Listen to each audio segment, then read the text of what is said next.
അസ്സലാമു അലൈക്കും വറഹ്മത്തുള്ളാഹി വബറകാതുഹു. വഫാത്തുൻ നബി ഭാഗം 2. മൗനവേദനയിൽ മസ്ജിദുൻ നബവി. അവർ ഹബീബിൻ്റെ മുഖത്തേക്ക് നോക്കി നിൽക്കുകയാണ്. പ്രകാശം പൊഴിക്കുന്ന മുഖത്ത് രോഗത്തിൻ്റെ ലക്ഷണം. ഭാര്യ മൈമൂന ബീവി റളിയല്ലാഹു അൻഹായുടെ വീട്ടിൽ വെച്ചാണ് സഫർ മാസം അവസാന ബുധനാഴ്ച നബി സല്ലല്ലാഹു അലൈഹി വസല്ലമക്ക് രോഗം ബാധിച്ചത്. ആയിഷ ബീവി റളിയല്ലാഹു അൻഹ പറയുന്നു, നബി സല്ലല്ലാഹു അലൈഹി വസല്ലമയുടെ രോഗം കഠിനമായപ്പോൾ അവിടുന്ന് ഭാര്യമാരോട് പറഞ്ഞു, നിങ്ങളുടെ വീടുകളിൽ വരാൻ എനിക്ക് സാധിക്കില്ല. അതിനാൽ നിങ്ങൾ ഉദ്ദേശിക്കുന്ന പക്ഷം ആയിഷ ബീവി റളിയല്ലാഹു അൻഹയുടെ വീട്ടിൽ താമസിക്കാൻ നിങ്ങളെനിക്ക് സമ്മതം തരണം. ആയിഷ ബീവി റളിയല്ലാഹു അൻഹായുടെ വീട്ടിൽ താമസിക്കാനുള്ള താൽപ്പര്യം മനസ്സിലാക്കി മറ്റു ഭാര്യമാർ നബി സല്ലല്ലാഹു അലൈഹി വസല്ലമയോട് പറഞ്ഞു, യാ റസൂലല്ലാഹ്, ഞങ്ങളുടെ ദിവസം ഞങ്ങളുടെ സഹോദരി ആയിഷ ബീവി റളിയല്ലാഹു അൻഹാക്ക് വേണ്ടി ഞങ്ങൾ സമർപ്പിച്ചിരിക്കുന്നു. മുത്തുനബി സല്ലല്ലാഹു അലൈഹി വസല്ലം ആയിഷയുടെ വീട്ടിലേക്ക് മാറി. ഉബൈദുല്ലാഹ് ഇബ്നു അബ്ദില്ല റളിയല്ലാഹു അൻഹു ഒരിക്കൽ ആയിഷ ബീവി റളിയല്ലാഹു അൻഹായോട് നബി സല്ലല്ലാഹു അലൈഹി വസല്ലമയുടെ രോഗത്തെക്കുറിച്ച് ചോദിച്ചപ്പോൾ മഹദി പറഞ്ഞു, നബി സല്ലല്ലാഹു അലൈഹി വസല്ലമയുടെ രോഗം കഠിനമായ സമയം ഒരിക്കൽ നബി സല്ലല്ലാഹു അലൈഹി വസല്ലം ചോദിച്ചു, ജനങ്ങൾ നിസ്കരിച്ചോ? ഇല്ല, അവർ അങ്ങയെ പ്രതീക്ഷിച്ചിരിക്കുകയാണ് എന്ന് മറുപടി പറഞ്ഞു.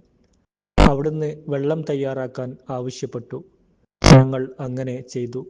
അവിടുന്ന് കുളിച്ച് പള്ളിയിലേക്ക് പോകാൻ ശ്രമിച്ചപ്പോൾ മയക്കത്തിലേക്ക് വീണു. ഉണർന്നപ്പോൾ വീണ്ടും ചോദിച്ചു, ജനങ്ങൾ നിസ്കരിച്ചോ? ഇല്ല, അവർ അങ്ങയെ പ്രതീക്ഷിച്ചിരിക്കുകയാണ്. അപ്പോൾ നേരത്തെ ആവശ്യപ്പെട്ടതുപോലെ വെള്ളം തയ്യാറാക്കാൻ ആവശ്യപ്പെടുകയും എഴുന്നേറ്റിരുന്ന് കുളിക്കുകയും പള്ളിയിലേക്ക് പോകാനൊരുങ്ങിയപ്പോൾ വീണ്ടും മയക്കം ബാധിക്കുകയും ചെയ്തു. 3-ാം തവണയും ഇങ്ങനെ തന്നെ ആവർത്തിച്ചു. 3-ാം തവണ മയക്കത്തിൽ നിന്ന് ഉണർന്ന ശേഷം നബി സല്ലല്ലാഹു അലൈഹി വസല്ലം ചോദിച്ചു, ജനങ്ങൾ നിസ്കരിച്ചോ? ഇല്ല, അവർ അങ്ങയെ പ്രതീക്ഷിച്ച് പള്ളിയിൽ ഇഅ്തികാഫ് ഇരിക്കുകയാണ്. ബീവി പറയുന്നു, അതൊരു ഇശാ നിസ്കാര സമയമായിരുന്നു. നബി സല്ലല്ലാഹു അലൈഹി വസല്ലം അബൂബക്കർ റളിയല്ലാഹുവിനോട് ഇമാമായി നിസ്കരിക്കാൻ ദൂതനെ പറഞ്ഞയച്ചു. ലോല ഹൃദയത്തിനുടമയായതിനാൽ അബൂബക്കർ റളിയല്ലാഹുൻഹു ഉമർ റളിയല്ലാഹുവിനോട് പറഞ്ഞു, യാ ഉമർ, നിങ്ങൾ ഇമാമായി നിസ്കരിക്കുക. ഉമർ റളിയല്ലാഹു പറഞ്ഞു, അതിന് നിങ്ങൾ തന്നെയാണ് അവകാശി. അങ്ങനെ പ്രസ്തുത ദിവസം മുതൽ അബൂബക്കർ റളിയല്ലാഹുൻഹു ഇമാമായി നിസ്കരിക്കാൻ തുടങ്ങി. നബി സല്ലല്ലാഹു അലൈഹി വസല്ലമയുടെ രോഗം കഠിനമായപ്പോൾ സ്വഹാബികൾ പള്ളിയുടെ ചുറ്റും കൂടി നിന്നു. അബ്ബാസ് റളിയല്ലാഹുൻഹു നബി സല്ലല്ലാഹു അലൈഹി വസല്ലമയുടെ അടുക്കൽ ചെന്ന് ജനങ്ങൾ കൂടി നിൽക്കുന്ന വിവരം പറഞ്ഞു. ശേഷം ഫളൽ ഇബ്നു അബ്ബാസ് റളിയല്ലാഹുൻഹുവും നബി സല്ലല്ലാഹു അലൈഹി വസല്ലമയോട് ചെന്ന് ജനങ്ങളുടെ ആശങ്ക പങ്കുവച്ചു.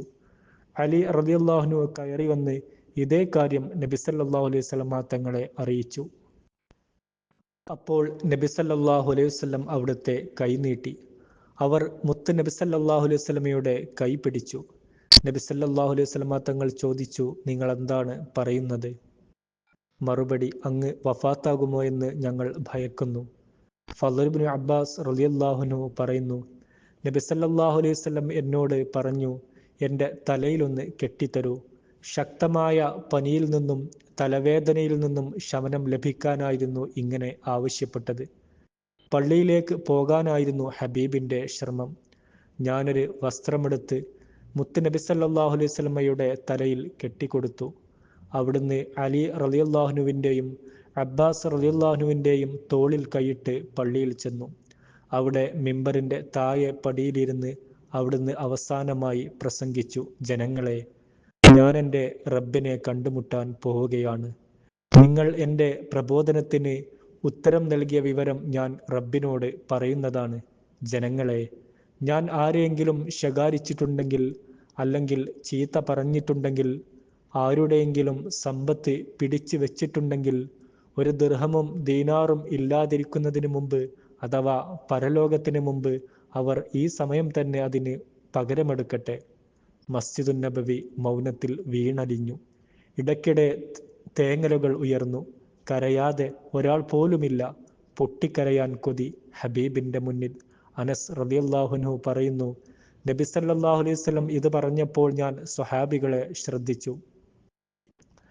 അവരോരോരുത്തരും അവരുടെ തല 2 കാലുകൾക്കിടയിൽ വെച്ച് കരയുകയായിരുന്നു. ശേഷം നബി സല്ലല്ലാഹു അലൈഹി വസല്ലമ തങ്ങൾ പറഞ്ഞു, അല്ലാഹുവേ, ഞാൻ ആരെങ്കിലും ശകാരിക്കുകയോ ചീത്ത പറയുകയോ സമ്പത്ത് പിടിക്കുകയോ അടിക്കുകയോ ചെയ്തിട്ടുണ്ടെങ്കിൽ അത് നീ അവർക്ക് റഹ്മത്ത് ആക്കേണമേ.